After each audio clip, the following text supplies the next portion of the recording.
हर पल जो पर एलिवेट ड्रामा जो कि बहुत इंटरेस्टिंग होता जा रहा है। आने वाले एपिसोड में आप देखेंगे मलिक जुबैर मुर्तसिम को कॉल करके कहता है कि तुम्हारी बहन की इज्जत मेरे हाथ है। अगर तुम अपनी बहन की इज्जत बचाना चाहते हो तो तुम उस जमीन के पेपर्स मुझे दे दो, नहीं तो मैं तुम्हारी बहन से एक रात के लिए निकाह करूंगा और उसे छोड़ दूंगा। मुर्तसिम उसे तनकीद करता है कि तुम ऐसा कुछ नहीं करोगे। मलिक जुबैर मुर्तसिम से कहता है कि अगर तुम चाहते हो कि तुम्हारी बहन की इज्जत सेफ रहे तो तुम उस जमीन के पेपर्स मुझे दे दो, मेरी जायदाद मेरे नाम कर दो वापसी।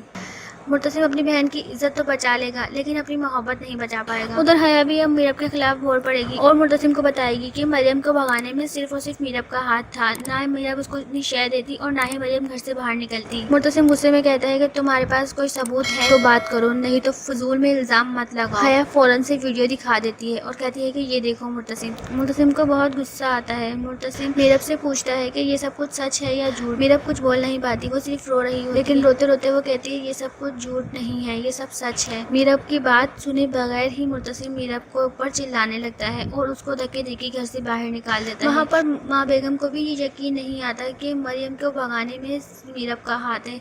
उसको यकीन ही नहीं होता कि उसी की बहू ने उसी की बेटी की इज्जत मिट्टी में मिला दी और खान का सर झुका दिया। तो दोस्तों, सबको क्या लगता है, क्या मुर्तसिम जमीन मलिक जुबैर के नाम कर देगा? क्या अपनी बहन की इज्जत बचा लेगा? कमेंट्स करके हमें जरूर बताएं।